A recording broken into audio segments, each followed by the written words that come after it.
बलूचिस्तान में अमन दुश्मनों का एक और वार। पाकिस्तान दुश्मनों, इस्लाम दुश्मनों और मुल्हिदों ने पाकिस्तान के दो अहम और बड़े सूबों बलूचिस्तान और खैबर पख्तूनख्वा को दहशतगर्दी के वाकयात में धमाकों के जरिए लहूलुहान कर दिया। मिलादुल नबी के लिए जो प्रॉफेट मोहम्मद का जो बर्थडे होता है उसके लिए मिले थे मस्जिद में, ये वहां पे गैदरिंग थी और वहां पे अटैक हो गया।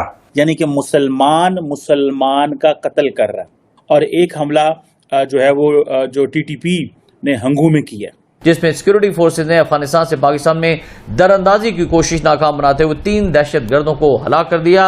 ISPR के मुताबिक पाक फौज के 4 जवानों ने मुल्क के दिफा में जाम शहादत नोश किया है। मस्तूम धमाके के हवाले से आपको अहम खबर देंगे। रॉ से ताल्लुक रखने वाले ट्विटर अकाउंट ने जिम्मेदारी कबूल कर ली है। अब नहीं बोलोगे कि ये मुजाहिदीन हैं, अब नहीं बोलोगे कि ये वहां पे मुसलमानों के बलूचों के हुकूक जा रहे हैं।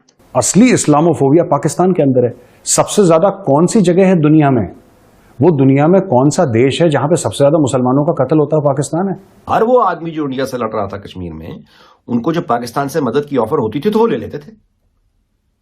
उसी तरह से फार्मूला वही है। ईद मिलादुन नबी का दिन, आज का दिन सबसे बड़ा इंपॉर्टेंट दिन है आलम इस्लाम में।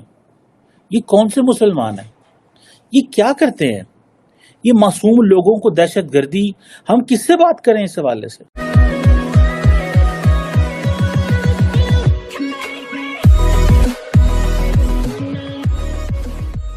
नमस्कार दोस्तों, अब यहाँ पर बात हो रही है बलूचिस्तान और खैबर के एरिया की बात है, खैबर पख्तूनख्वा की बात है। तो ये दोनों जगह पर हमले हुए हैं।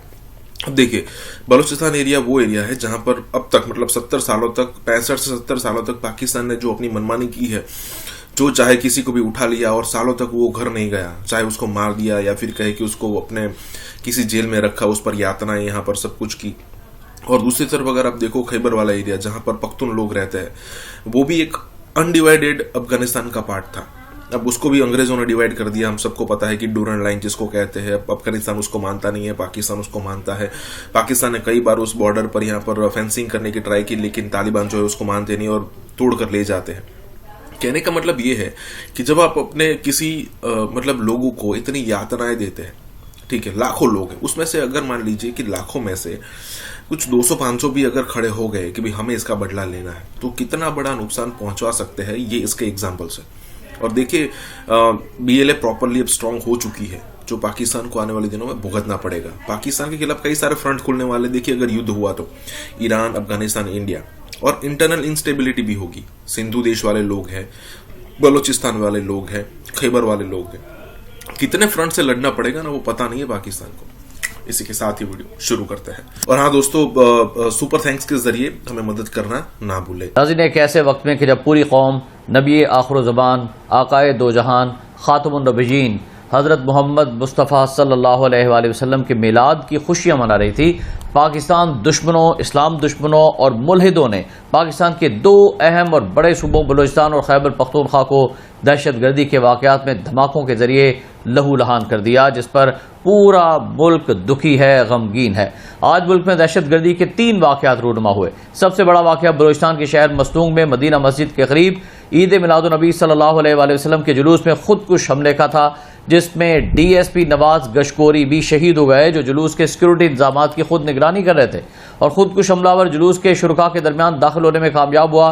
उसने जुलूस के दौरान खुद को धमाका खेज मवाद से उड़ा लिया, जिसके नतीजे में अब तक की इतलात के मुताबिक 50 के करीब शहादतें हो चुकी हैं और 100 के करीब अफराद जख्मी हैं और मुख्तलिफ अस्पतालों में जेर इलाज हैं। इलाके में एमरजेंसी नाफिज की जा चुकी है, अस्पतालों में एमरजेंसी है। दहशतगर्दी का दूसरा बड़ा वाकया खैबर पख्तूनख्वा के जिला हंगू कोहाट डिवीजन KPK में पेश आया, जहां DPO निसार अहमद के मुताबिक 2 खुदकुश धमाके हुए, एक थाने के गेट पर और दूसरा थाने की हदूद के अंदर मस्जिद में हुआ, जिसमें अब तक की इतलात के मुताबिक कम से कम 2 अफराद शहीद और 5 अफराद के जख्मी होने की इतलात हैं। और दोनों वाकयात में शहादतों में इजाफे के खदशात जाहिर किए गए हैं हुकाम की जानिब से।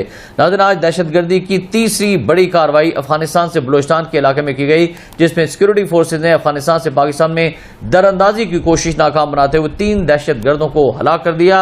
ISPR के मुताबिक पाक फौज के 4 जवानों ने मुल्क के दिफा में जाम शहादत नोश किया है।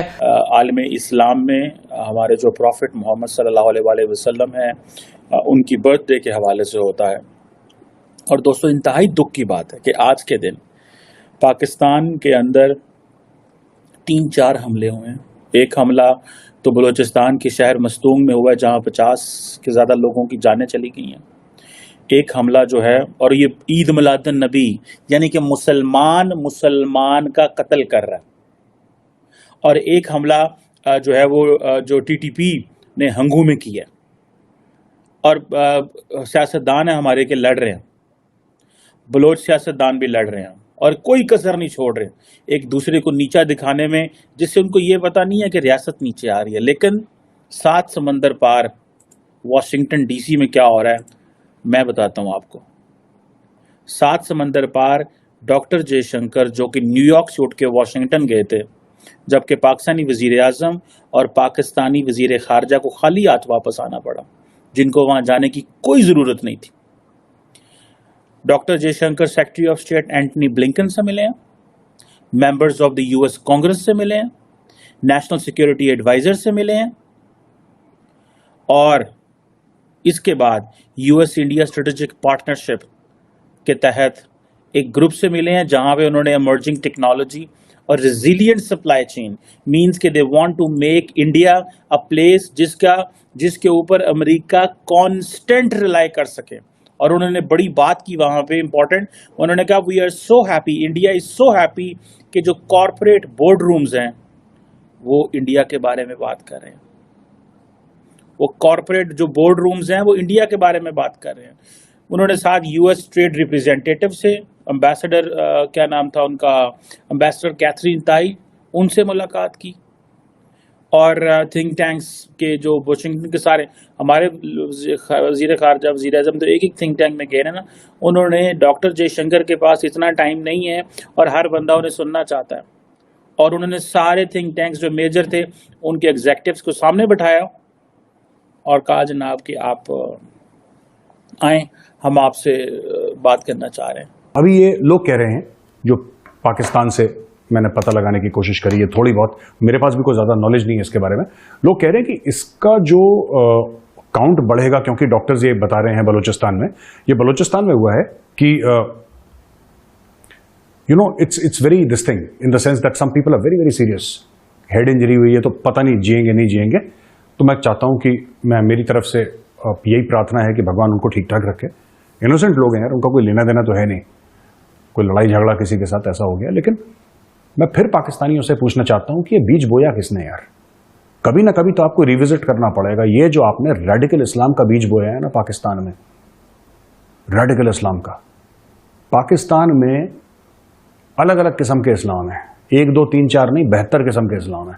और ये कोई कहता है कि नमाज पढ़ते वक्त कोई कहता पैर ऐसे होना चाहिए, कोई कहता पैर, इतने छोटे छोटे फर्क में एक दूसरे की गर्दनें काटने के लिए तैयार है। आप देखिएगा जब भी ये निकलेगा आपको ये पता लगेगा कि इसके पीछे भी एक रेडिकल इस्लामिस्ट का कोई ग्रुप था जिसने बोला कि हमने मार दिया।